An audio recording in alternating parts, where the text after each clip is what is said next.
રાધે રાધે. જરા એક કલ્પના કરીએ. વિચારો કે કોઈ વ્યક્તિ હીરા અને માણિકથી ભરેલી એક અત્યંત મૂલ્યવાન ખાણમાં ઊભી છે.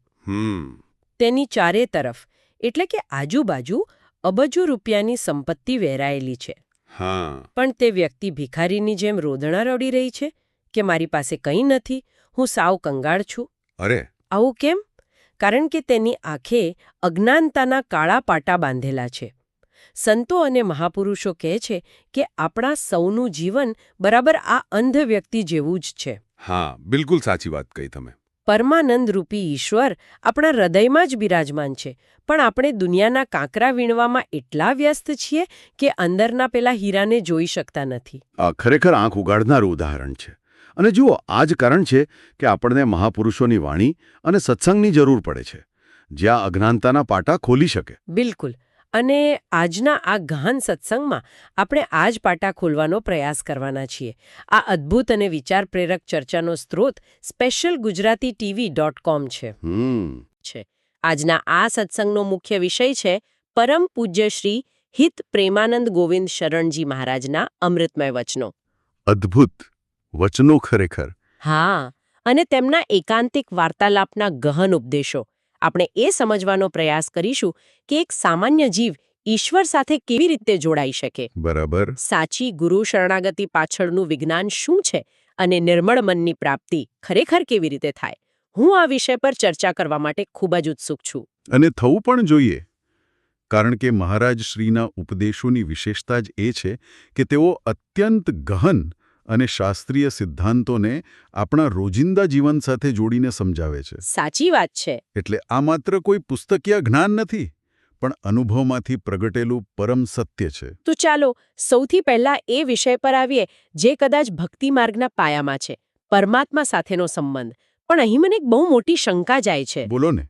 આપણે સાંભળ્યું છે કે ઈશ્વર અનંત બ્રહ્માંડોના માલિક છે. તેમની એક ભ્રુકુટીના ઈશારે એટલે કે માત્ર એક ઈશારે સર્જન અને વિસર્જન થાય છે. હવે જ્યારે આપણે દુન્યવી રીતે કોઈ સામાન્ય દેશના વડાપ્રધાન કે કોઈ શક્તિશાળી રાજાને મળીએ તો પણ આપણા પગ ધ્રુજવા લાગે છે. હા, એ તો સ્વાભાવિક છે. તો પછી જે અનંત સત્તાનો સ્વામી છે તેની સાથે એક તુચ્છ માનવી પ્રેમ કે મિત્રતા કેવી રીતે કરી શકે? શું ઈશ્વરને માત્ર એક મિત્ર માનવા એ આપણો માનવીય અહંકાર કે એક પ્રકારની મૂર્ખામી નથી? આપણે તેમની સત્તાથી ડરવું ન જોઈએ? આ પ્રશ્ન ખૂબ જ વ્યાજબી છે, કારણ કે જુઓ, આપણું મન હંમેશા સત્તાના સમીકરણોમાં જ વિચારવા ટેવાયેલું છે. આપણે ઈશ્વર પર પણ આપણા આ દુન્યવી માપદંડો થોપી દઈએ છીએ. મહારાજ શ્રી આ જ ગેરસમજને તોડે છે. તેઓ સ્પષ્ટ કહે છે કે ઈશ્વર ચોક્કસપણે સર્વશક્તિમાન છે, પણ જો તેમને માત્ર એક સત્તા કે ભયંકર શક્તિ તરીકે જ જોવામાં આવે તો જીવ ક્યારે તેમની નજીક નહીં જઈ શકે. એટલે ડરના કારણે. બિલકુલ. ભય અને પ્રેમ આ બંને એક જ હૃદયમાં સાથે ન રહી શકે. જ્યાં ડર છે ત્યાં શુદ્ધ પ્રેમ પ્રગટી જ ન શકે. પણ શું તેમને અંગત સગા માનવાથી તેમની મહાનતા ઓછી નથી થઈ જતી? હું એ વિચારતી હતી કે ક્યાંક આપણે તેમનું અપમાન તો નથી કરી રહ્યા ને? ના, તેમની મહાનતા જરાય ઓછી નથી થતી, પણ આપણી પાત્રતા ઊંચી આવે છે.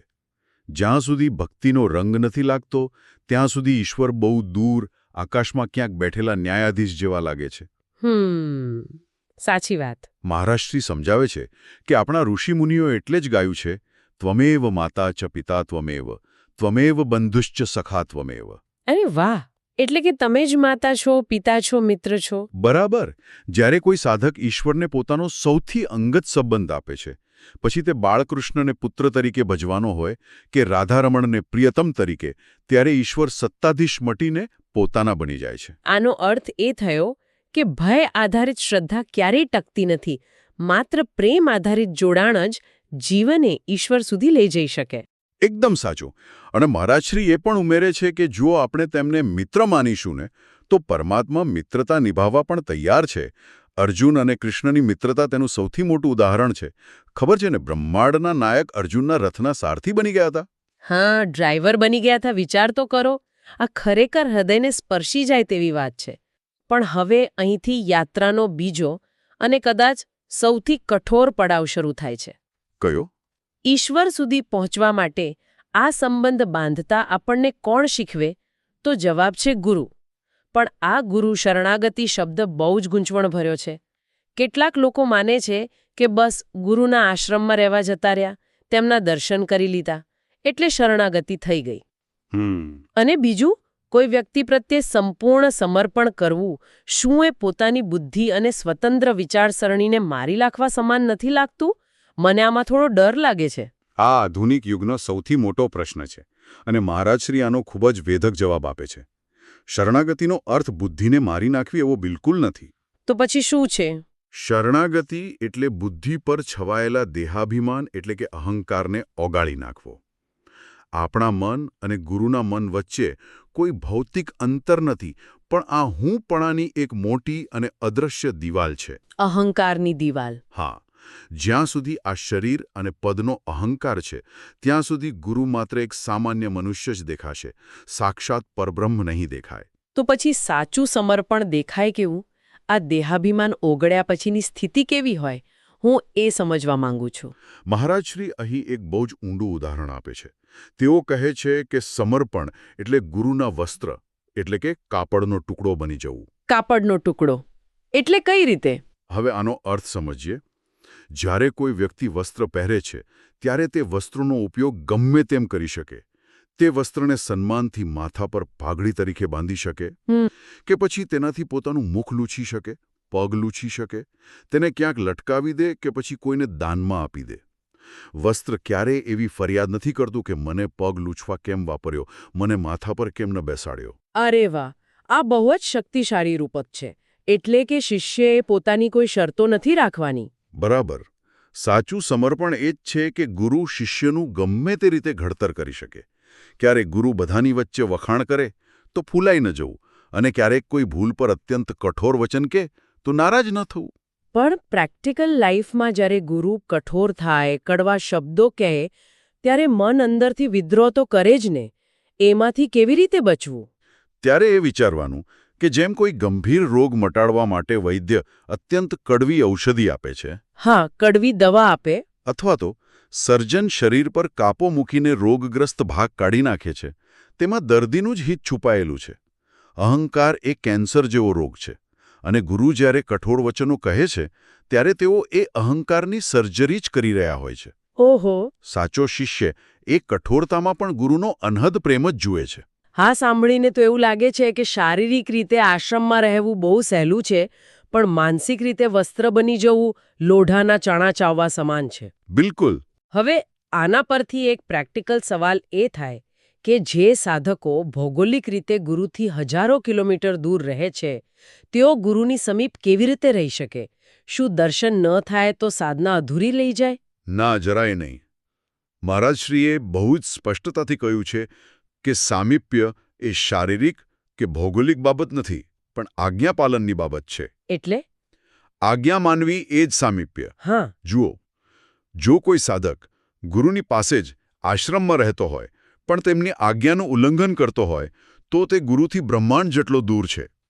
અને જો કોઈ દેશના બીજા ખૂણે બેઠો હોય પણ ગુરુની દરેક આજ્ઞાનું હૃદયથી પાલન કરતો હોય, સતત રાધા રાધા નામનો જપ કરતો હોય, તો ગુરુ તેના હૃદયમાં જ બિરાજમાન છે. પણ આપણા મનને કેવી રીતે ખબર પડે કે કોઈ ચોક્કસ પરિસ્થિતિમાં આપણે ગુરુની આજ્ઞામાં છીએ કે નહીં? ગુરુ તો દરેક વખતે આપણી સાથે ઊભા રહીને માર્ગદર્શન નથી આપતા ને? આના માટે મહારાજશ્રીએ આપણને એક અદ્ભુત આંતરિક થર્મોમીટર આપ્યું છે. આંતરિક થર્મોમીટર? આ જરા વિગતે સમજાવો, કારણ કે આ દરેક સાધક માટે રોજિંદા જીવનમાં બહુ જ ઉપયોગી થઈ શકે તેમ છે. જુઓ, જ્યારે પણ કોઈ કાર્ય કરવામાં આવે, ભલે ગુરુએ સીધી રીતે તે કરવા માટે ન કહ્યું હોય, પણ જો તે કાર્ય ગુરુના આદર્શો અને શાસ્ત્રોને અનુકૂળ હશે તો હૃદયમાં આપોઆપ એક સહજ આનંદ પ્રગટ થશે.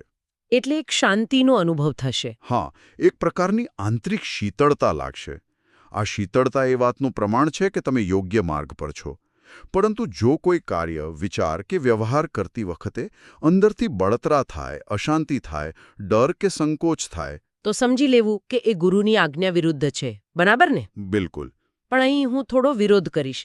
શું એવું ન બની શકે કે આપણું મન એટલું ચાલાક હોય કે તે ખોટા કામમાં પણ પોતાનો બચાવ કરી લે અને આપણને એવું ફીલ કરાવે કે આ તો સાચું જ છે?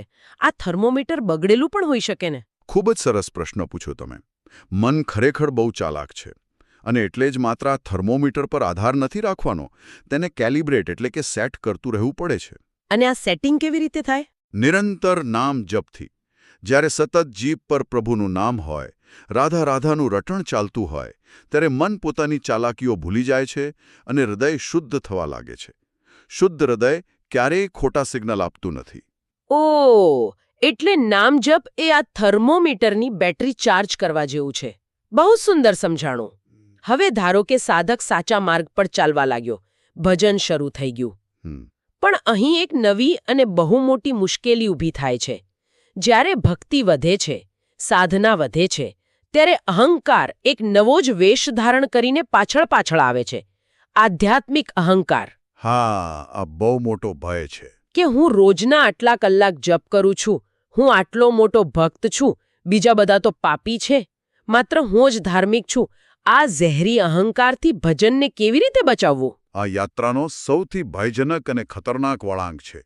મહારાજશ્રી સ્પષ્ટ ચેતવણી આપે છે કે ભજનની શરૂઆત કરવી કદાચ સહેલી હશે, પણ તેને અહંકારથી બચાવવું અને પચાવવું અત્યંત કઠિન છે. સાચી વાત. અહંકાર એ એવું ઉદય છે જે આખી આધ્યાત્મિક ઇમારતને કોરી ખાય છે, અને આમાંથી બચવાનો માત્ર એક જ અને સચોટ ઉપાય છે સંતોનો સંગ, એટલે કે સાચો સત્સંગ. સત્સંગ કેવી રીતે ભજનનું રક્ષણ કરે છે? જ્યારે આપણે કોઈ મહાપુરુષના સાનિધ્યમાં બેસીએ છીએ અથવા તેમના વચનો સાંભળીએ છીએ, ત્યારે તેમની અનંત પવિત્રતા અને મહાનતા સામે આપણને આપણી લઘુતા એટલે કે આપણી નાનપણનો અહેસાસ થાય છે. આપણને આપણી ઓકાત સમજાય છે. બિલકુલ. આપણને સમજાય છે કે આપણું ભજન તો સમુદ્રમાં એક ટીપા સમાન પણ નથી. સત્સંગ એ એક મોટો અરીસો છે જે આપણને આપણી વાસ્તવિક ઓકાત બતાવે છે, જેથી અહંકાર ફૂલે નહીં. સત્સંગથી ભજન શરૂ થાય છે, સત્સંગથી જ તે બચે છે અને સત્સંગથી જ તે પચે છે. અરે વાહ! એટલે અહંકાર અને ભક્તિ બંને એક મ્યાનમાં બે તલવારની જેમ ક્યારેય સાથે ન રહી શકે. જો આ અહંકાર નષ્ટ થાય તો જ કદાચ સાચું દર્શન થઈ શકે. મને આ સંદર્ભમાં એક બહુ જ રસપ્રદ ચર્ચા યાદ આવે છે. કઈ ચર્ચા? કોઈ સાધકે મહારાજશ્રીને આંતરિક વૃંદાવન વિશે પૂછ્યું હતું. સામાન્ય રીતે લોકો જ્યારે વૃંદાવન જાય છે, ત્યારે તેમને ત્યાં રસ્તા, ધૂળ, ગટર, ઈંટ અને પથ્થરની ઇમારતો, ભીડ આ બધું જ દેખાય છે. હા, સામાન્ય આંખે તો એ જ દેખાય. તો પછી એ દિવ્ય ચિદાનંદ વૃંદાવન ક્યાં છે, જેનું સંતો રાત દિવસ ગાન કરે છે? શું આ માત્ર કોઈ કાવ્યાત્મક કલ્પના છે કે પછી મનને મનાવવાનો કોઈ સાયકોલોજીકલ ભ્રમ? સામાન્ય દ્રષ્ટિએ આવું જ લાગે કે સંતો કદાચ માત્ર કલ્પનામાં જીવે છે, પણ મહારાજશ્રી માયા અને દિવ્યતાનો ભેદ બહુ જ સૂક્ષ્મ અને વૈજ્ઞાનિક રીતે સમજાવે છે. તેઓ કહે છે કે અત્યારે આપણી પાસે માયાના ચશ્મા છે. આપણી આંખો માત્ર ભૌતિક તત્વો જોવા માટે જ ટેવાયેલી છે. આ ભૌતિક આંખોથી તો વૃંદાવન માત્ર એક સામાન્ય શહેર જેવું, ઈંટ અને માટીનું જ દેખાવાનું. પણ તો પછી અસલ વાસ્તવિકતા શું છે? વાસ્તવિકતા એ છે કે ભૌતિક જગત પોતે જ એક આવરણ છે. જ્યારે નિરંતર ભજન દ્વારા, સત્સંગ દ્વારા અંતઃકરણ સંપૂર્ણ શુદ્ધ થાય છે, ત્યારે આંખો પરથી આ માયાનું પડળ હટી જાય છે. એટલે પેલો પડદો હટી જાય છે. હા, અને આ કોઈ મનોવૈજ્ઞાનિક ભ્રમ નથી, પણ સત્યનું પ્રાગટ્ય છે. માયા હટતા જ આ જ ભૂમિ પર ચિદાનંદ વૃંદાવન પ્રગટ થાય છે. જગ્યા કોઈ અલગ નથી, માત્ર જોનારની દૃષ્ટિ અને પાત્રતા બદલાય છે. અદ્ભુત. એ દિવ્ય દૃષ્ટિ ખુલતા જ અહીં પ્રિયા પ્રીતમ એટલે કે રાધાકૃષ્ણની નિત્ય લીલાઓ, દિવ્ય લતાઓ અને પશુ પક્ષીઓનું દિવ્ય સ્વરૂપ સાક્ષાત અનુભવાય છે. આ તો જાણે આપણે કોઈ 3D ફિલ્મ જોવા ગયા હોઈએ અને જ્યાં સુધી પેલા સ્પેશિયલ ચશ્મા ન પહેરીએ ત્યાં સુધી બધું ધૂંધળું દેખાય, પણ ચશ્મા પહેરતા જ આખું દ્રશ્ય જીવંત થઈ જાય. ભજન અને સત્સંગ એ દિવ્યતાના ચશ્મા છે. બહુ જ સચોટ ઉદાહરણ આપ્યું તમે. અને આ ચશ્મા પહેરેલા મહાપુરુષોનો જ્યારે આપણે ઇતિહાસ જોઈએ છીએ, ત્યારે મને હંમેશા એક બાબતની બહુ જ ઉત્સુકતા રહી છે. કઈ બાબત? પ્રહલાદજી જેવા મહાન ભક્તો અથવા સૂરદાસજી, શબરી માતા અને સ્વયં હનુમાનજી જેવા મહાપુરુષો, તેઓ પોતાના પદોમાં કે વાણીમાં પોતાને સૌથી નીચ, પાપી અને અધમ કેમ માને છે? જેમના પ્રત્યક્ષ દર્શન ઈશ્વર સામે ચાલીને કરે છે, તેવા સિદ્ધ સંતો આવું બોલે તે શું માત્ર એક દેખાડો નથી લાગતો? શું આ એક પ્રકારની ખોટી નમ્રતા નથી? આ પ્રશ્ન આધ્યાત્મિકતાના સૌથી ગહન અને સુંદર રહસ્યને સ્પર્શે છે. દુન્યવી દ્રષ્ટિથી જોતા આ માત્ર નમ્રતાનો દેખાડો લાગે, પણ હકીકતમાં આ ખોટી નમ્રતા બિલકુલ નથી. તો પછી શું છે? ભક્તિનો સાચો સ્વભાવ જ એ છે કે તેમાં અહંકાર સંપૂર્ણપણે શૂન્ય થઈ જાય છે. જરા વિચારો, જ્યારે તમે કોઈ ઝળહળતા સૂર્યની એકદમ નજીક જાઓ છો, ત્યારે તમારા હાથમાં રહેલી પેલી નાનકડી મીણબત્તીનો પ્રકાશ કેટલો તુચ્છ અને નિરર્થક લાગે છે. એનો તો કોઈ અર્થ જ નથી રહેતો, સાવ ઝાંખું પડી જાય. બરાબર.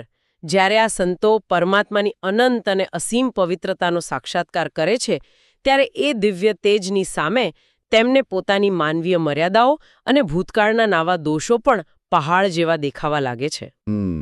સાચા ભક્તનું લક્ષણ જ એ છે કે તેને પોતાનામાં જ દોષ દેખાય અને આખી દુનિયામાં માત્ર ઈશ્વરના જ ગુણો દેખાય.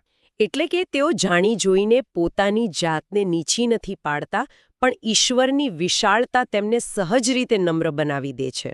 એકદમ સાચું. સૂરદાસજી જ્યારે ગાતા કે મોસમ કોણ કુટિલ ખલકામી, એટલે કે મારા જેવો કુટિલ અને પાપી કોઈ નથી, ત્યારે તેમની સામે સ્વયં ભગવાન કૃષ્ણ બેસીને આ પદો સાંભળતા હતા. અરે વાહ! શબરી માતા જ્યારે રામજીને કહે છે કે હું તો નીચ જાતિની અને બુદ્ધિહીન છું, ત્યારે ખુદ ભગવાન રામ અત્યંત પ્રેમથી તેમના એઠા બોર ખાઈ રહ્યા હતા. અને પ્રહલાદજીનું ઉદાહરણ તો જુઓ. તેમને અગ્નિમાં બાળવામાં આવ્યા, ભોજનમાં ઝેર આપવામાં આવ્યું, પાગલ હાથીઓ નીચે કચડાવવામાં આવ્યા. હા, કેટલું સહન કર્યું તેમણે. જો આપણે હોઈએ તો ઈશ્વરને 1000 ફરિયાદો કરીએ કે હું તમારો આટલો મોટો ભક્ત છું, તો મારી સાથે આવું કેમ? આપણે તો મંદિરમાં 2 નાળિયેર વધેરીએ ને, જો ધાર્યું કામ ન થાય તો તરત આપણી શ્રદ્ધા ડગમગી જાય. પણ પ્રહલાદજીએ ક્યારેય ફરિયાદ ન કરી. કારણ કે પ્રહલાદજીને તે અગ્નિમાં, તે ઝેરમાં અને તે હાથીઓમાં પણ માત્ર પોતાના નારાયણ જ દેખાતા હતા. સાચા ભક્તની નજરમાં કોઈ ફરિયાદ હોતી જ નથી, માત્ર સર્વત્ર ઈશ્વરની સ્વીકૃતિ હોય છે. અને આ સ્વીકૃતિ, આ પરમ શાંતિ ત્યારે જ આવે જ્યારે મન સંપૂર્ણપણે નિર્મળ થાય. આ નિર્મળ મન વિશે ગોસ્વામી તુલસીદાસજીએ પણ બહુ સુંદર કહ્યું છે ને, નિર્મલ મન જન સો મોહી પાવા. એટલે કે મન નિર્મળ થાય તો ઈશ્વર મળી જાય. અહીં મહારાજશ્રી એક બહુ જ ચોંકાવનારો અને ઊંડો ખુલાસો કરે છે. તેઓ કહે છે કે નિર્મળ મન થવાથી ઈશ્વર મળતા નથી, પરંતુ નિર્મળ મન પોતે જ ઈશ્વર બની જાય છે. હા, ભગવદ્ ગીતામાં ખુદ ભગવાને કહ્યું છે કે ઇન્દ્રિયાણા મનશ્ચાસ્મી, એટલે કે બધી ઇન્દ્રિયોમાં હું મન છું. આનો અર્થ જરા ડીકોડ કરીએ. મન જ ઈશ્વર કેવી રીતે બની શકે? હું થોડી કન્ફ્યુઝ થઈ ગઈ છું. હું સમજાવું. મહારાજશ્રી મનને એક દર્પણ એટલે કે અરીસા સાથે સરખાવે છે. જ્યારે અરીસા પર ધૂળ, માટી અને કચરો જામી ગયો હોય, ત્યારે તેમાં કશું જ સ્પષ્ટ દેખાતું નથી. બરાબર. આપણું મન પણ અત્યારે દુન્યવી ઈચ્છાઓ, કામ, ક્રોધ, લોભ, મોહ અને અહંકારના મેલથી સંપૂર્ણ ખરડાયું છે. પણ જ્યારે સાધક સત્સંગ કરે છે, ગુરુની આજ્ઞાનું પાલન કરે છે અને હૃદયપૂર્વક નામ જપ કરે છે, ત્યારે ધીમે ધીમે આ અરીસા પરથી મેલ દૂર થવા લાગે છે. એટલે મન સાફ થવા લાગે છે. હા, અને જ્યારે અરીસો સંપૂર્ણપણે સાફ થઈ જાય છે, ત્યારે તેમાં બીજું કોનું પ્રતિબિંબ દેખાય? સ્વયં પરમાત્માનું. એ નિર્મળ મનમાં જ ઈશ્વરનો સાક્ષાત પ્રકાશ પ્રગટ થાય છે. આ તો એકદમ લોજિકલ વાત થઈ. પણ એક પ્રશ્ન એ થાય કે આપણું મન નિર્મળ થઈ રહ્યું છે કે નહીં, એ કેવી રીતે ખબર પડે? આપણે સાચી દિશામાં પ્રગતિ કરી રહ્યા છીએ તેનો કોઈ સંકેત ખરો? કારણ કે ઘણીવાર સાધકો માત્ર માળા ફેરવતા હોય છે, પણ અંદરથી કોઈ બદલાવ નથી આવતો હોતો. આનો સૌથી મોટો અને સ્પષ્ટ સંકેત છે સહજ વૈરાગ્ય. ધ્યાન આપજો, અહીં બળજબરીથી કરેલા ત્યાગની વાત નથી, પણ દુનિયાવી ભોગવિલાસ, વાહવાઈ, માન સન્માન અને ભીડમાંથી રસ સંપૂર્ણપણે અને સહજ રીતે ઉડી જાય છે. એટલે કે કોઈ ખેંચાણ નથી રહેતું. માંડે. એટલે કે દુનિયા છોડવી નથી પડતી, દુનિયા આપોઆપ છૂટી જાય છે. બિલકુલ. અને તેની જગ્યાએ એકાંતમાં બેસીને પ્રભુનું નામ જપવાની, રાધા રાધા રટવાની અને ઈશ્વરના પ્રેમમાં આંસુ વહાવવાની તડપ અત્યંત પ્રબળ બની જાય. જ્યારે આવી સ્થિતિનું નિર્માણ થાય, કોઈની નિંદા કે સ્તુતિથી ફરક ન પડે, ત્યારે સમજી લેવું કે ગુરુ અને ગોવિંદની વિશેષ કૃપા ઉતરી ચૂકી છે. અને મન નિર્મળતાની ચરમ સીમા તરફ ગતિ કરી રહ્યું છે. બિલકુલ સાચી વાત. વાહ! આ ચર્ચાએ તો જાણે આત્માને ઢંઢોળી નાખ્યો.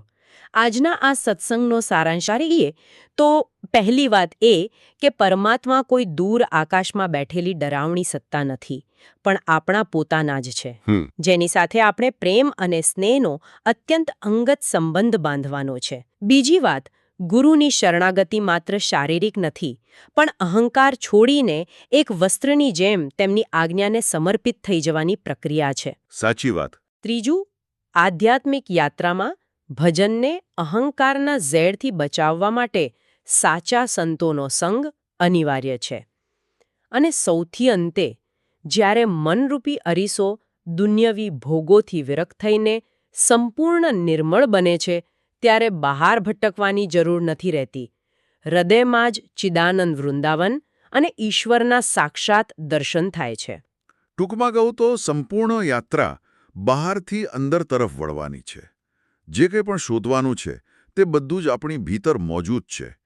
માત્ર દૃષ્ટિ બદલવાની જરૂર છે. આ અત્યંત સુંદર વાર્તાલાપના અંતે આપણે સૌ એક એવા વિચાર સાથે છૂટા પડીએ જે આપણી દિનચર્યાને થોડી બદલી શકે. આપણે આખો દિવસ બાહ્ય દુનિયાના ઘોંઘાટમાં, મોબાઈલની સ્ક્રીન પાછળ અને લોકો શું કહેશે તે વિચારવામાં જ વિતાવી દઈએ છીએ. એ જ તો આપણી સૌથી મોટી ભૂલ છે. પણ જરા વિચારીએ, જો આપણું મન સતત બહાર જ દોડતું રહેશે અને આ ઘોંઘાટથી ઘેરાયેલું રહેશે, તો હૃદયમાં બિરાજમાન તે પરમ શાંત સ્વરૂપનો અવાજ આપણે ક્યારે સાંભળી શકીશું? શું એવું ન બની શકે કે જે મૌન અને એકાંતથી આપણે દૂર ભાગીએ છીએ, એ મૌન જ ઈશ્વરની ભાષા હોય? બહુ જ ગહન વિચાર છે. જો આજે આખો દિવસ પૂરો થાય એ પહેલાં માત્ર 5 કે 10 મિનિટનો સમય કાઢીને બધું જ પડતું મૂકીને આંખો બંધ કરી તે આંતરિક અવાજને સાંભળવાનો પ્રયાસ કરી શકાય ખરો? કદાચ એ નીરવ શાંતિમાં જ આપણા તમામ પ્રશ્નોના જવાબો છુપાયેલા હોય. ચોક્કસથી આ પ્રયાસ કરવો જ જોઈએ. આજના આ વિશેષ અને ગહન સત્સંગની અપડેટ્સ સ્પેશિયલ ગુજરાતીTV.com અને સેવક માધવ જસાપુરા દ્વારા તમામ ઓલ ગુજરાતી લવર્સ માટે પ્રસ્તુત કરવામાં આવી છે. કૃપા કરીને અમારી આ ચેનલને લાઇક, શેર અને સબસ્ક્રાઇબ કરવાનું ચૂકશો નહીં. અને આ દિવ્ય સત્સંગ અંગેના તમારા રિવ્યૂ નીચે કોમેન્ટ બોક્સમાં ચોક્કસથી મોકલો. રાધે રાધે. રાધે રાધે.